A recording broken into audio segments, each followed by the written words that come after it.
Hi guys, and welcome back. I realized that my video on how to make clove and rosemary oil has a lot of questions surrounding how to use the oil. In this video, I'll be showing you 3 ways that you can use the clove and rosemary oil. The last time I washed my hair was about 3 to 4 weeks ago, and it's due for another wash, and I intend to do that this morning. The first way that you can incorporate the clove and rosemary oil into your hair routine is as a pre-poo. So the first thing that I'm going to do is to spray my hair with some water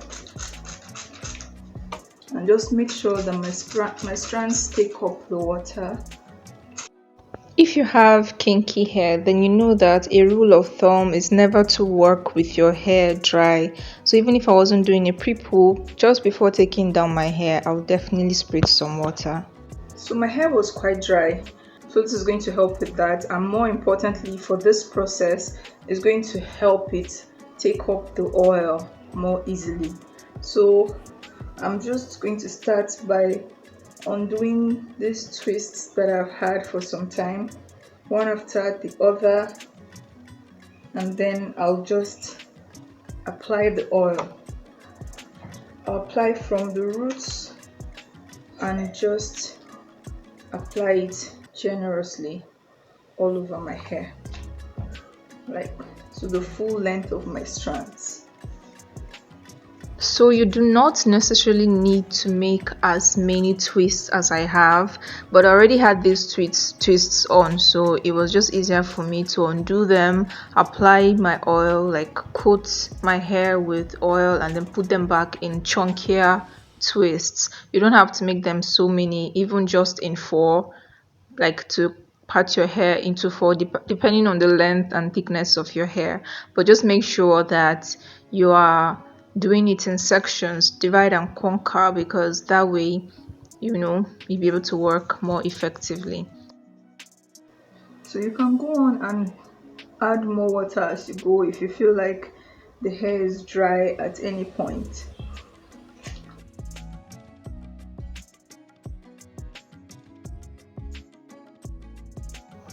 You also want to make sure that you are detangling your hair as you go. I like to use my fingers to detangle. I rarely use a comb these days, but if using a comb is what works for you, by all means use a wide toothed comb to detangle.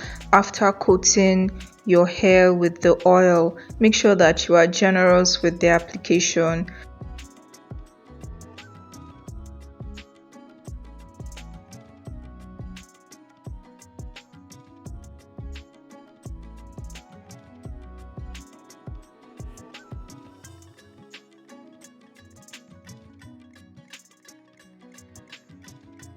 You can already see the difference between this and this, right? This one looks a lot more juicy, healthier even, moisturized.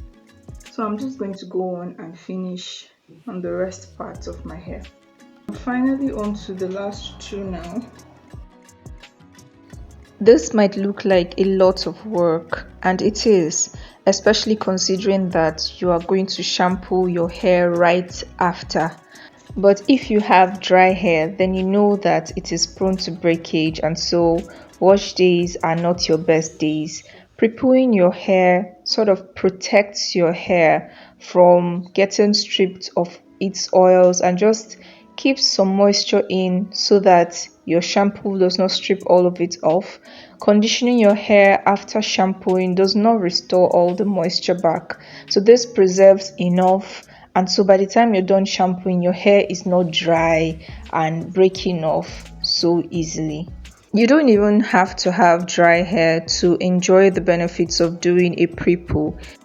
This is what my hair is looking like now. It's looking lush, but it's still dirty. So I'm just going to go on now to cover my hair with a plastic bag.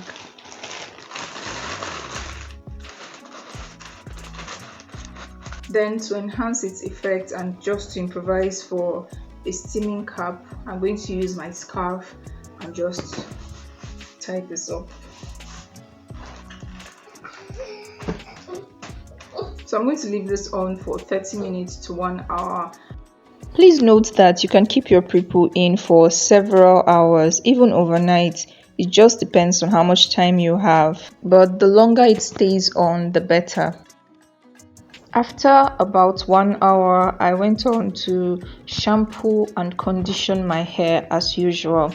I naturally have dry and brittle hair, but after doing this prepoo, I noticed that my hair is softer yet more resilient, less prone to breakage. It is shinier, it is stronger, and it just makes my wash day easier. Also, detangling is a lot less hectic. It is also important to mention that you can do this as often as you wash your hair. Once a week, once in 2 weeks, once a month, whatever your routine is. The second way you can use clove and rosemary oil for hair growth is as a sealant. So this is my hair freshly washed, but it's a bit dry, so I'm going to spray some water. And then I'll go on to use my leave-in conditioner. After applying my water and leave-in conditioner, those are mostly water and water-based products, right? I'll need a sealant to seal that moisture or to lock that moisture in. So I'll just put some on my palm, then I'll massage it in. If this video was a lot clearer, you'll see that the section of hair I'm working on now is more moisturized and the curls more defined and everything just looking more luscious. However, it is not, and I apologize. What you want to do is make sure that you are generous with the oil. Just apply it to your palms as you saw me do, just an okay amount, and then work that into your strands and make sure that you are working with your hair in sections always, because that just makes for better product application. Lastly, you certainly do not need to wash or rinse this off. This is a leave-in application and you can do this 2 to 3 times a week. However, I prefer to use butters as sealants for my hair because of its density and porosity. Which brings me to the third way that you can use clove and rosemary oil for your hair, which is as a scalp conditioner, or to oil your scalp. Basically, all you need to do is run it through the lines of your protective styling 2 to 3 times a week and then use your fingers to sort of massage that in. You can also use this for your edges. Remember that healthy hair starts with a healthy scalp, so you definitely do not want to neglect your scalp when you moisturize or take care of your hair. Make sure that you are taking care of your scalp as well, because that is where your hair grows from, right? One time my scalp got really itchy and all I needed to do was to use this clove and rosemary oil and it instantly went away. Also, if you're suffering from dandruff or even just scalp dryness and whatever, any other scalp related issues, scalp inflammation, anything like that, this works magic for it. So if you have not been using this oil like this is something you want to start doing. Incorporate this step into your hair routine if you suffer dry scalp, itchiness and any of that, or even if you don't, it is going to be very rewarding. This also is a leave-in treatment. You certainly do not need to wash it off or to rinse it off.